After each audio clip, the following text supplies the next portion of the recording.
Tuturuan kita kung paano maghanap ng manufacturer sa beauty products mo dito sa Philippines. Hi, my name is Charlotte. I'm the founder of Charlotte Organics, and I help sensitive skin users get acne-free skin with natural organic beauty products. So, nung nagsa-start ako, I didn't really have a guideline or tutorial kung paano ba ako makahanap ng trusted manufacturers ko today. And this is what I've learned from finding my winning products and now to selling and finding my trusted manufacturers for my 500 to 1,000 pieces na products ngayon. So the first step you need to do is that you need to research online. So ako, madalas ako naghahanap sa Facebook search. Sometimes I just type uh, kunwari, mga cosmetic manufacturers, so manufacturers, cosmetic. I don't really search sa mga Facebook groups kasi dati bumili na ako ng product doon and I didn't really like it. So, mas trusted ko yung mga naka-Facebook ads or mas trusted ko talaga yung sa mga Facebook pages, hindi yung mga kung sino-sino nagpa-promote sa Facebook group. I also search online, like sa Google, maybe sa YouTube din. Anything else sa Facebook, enough na siya. So, kapag nahanap ko na dun yung listahan ng mga manufacturers, kung sino yung unang nag-appear sa Facebook search, isa-isa ko tinitingnan yung Facebook page nila and then nag-inquire ako. So, I do 10 inquiries like 10 yung mga manufacturers na na-list down ko and then isa-isa ko sila pini-PM.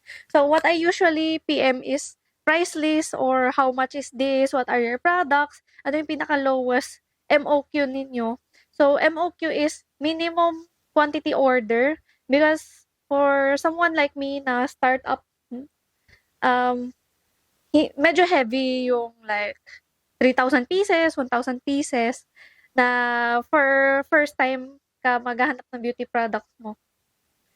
So, madali lang naman talaga yung process eh.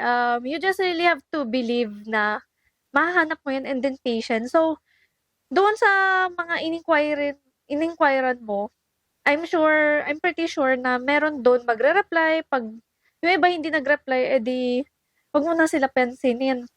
So, yung mga nag-reply, you check their price list and then you check their catalog. And then, what I normally do is that kapag meron akong napupusuan na products dun sa catalog nila, I normally ask them kung may Shopee page sila kasi I want to check out isang sample piece ng product nila. So, most manufacturers don't have rebranding, don't have samples.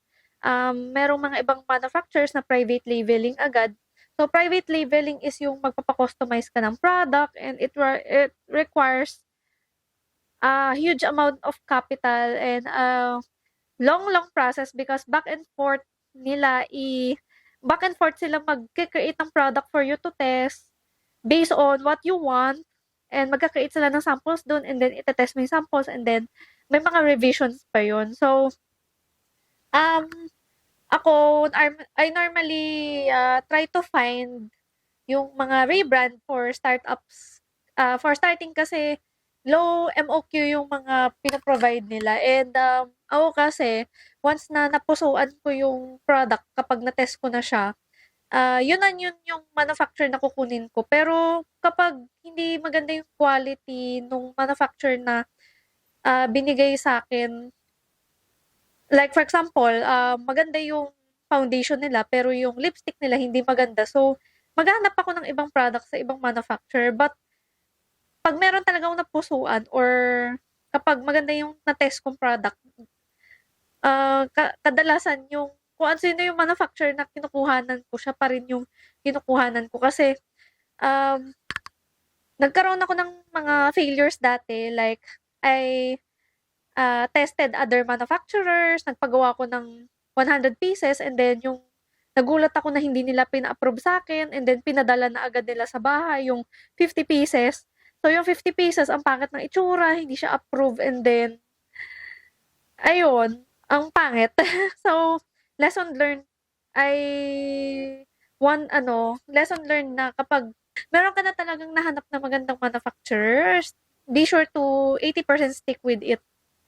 So, ayun na nga, dun sa Shopee page or any website they have, kung meron silang mga pina-provide na isang sample, go for it. So, bumili ka ng sample and then i-test mo. Tapos, 'pag nagustuhan mo, ask them paano ba yung proseso. So, normally, magbibigay naman sila ng mga quantity like, okay, this price at this minimum quantity order or minsan meron silang mga packages, minsan minimum quantity order talaga yung pinakasagad nila. Make sure to like communicate with them because communication is key.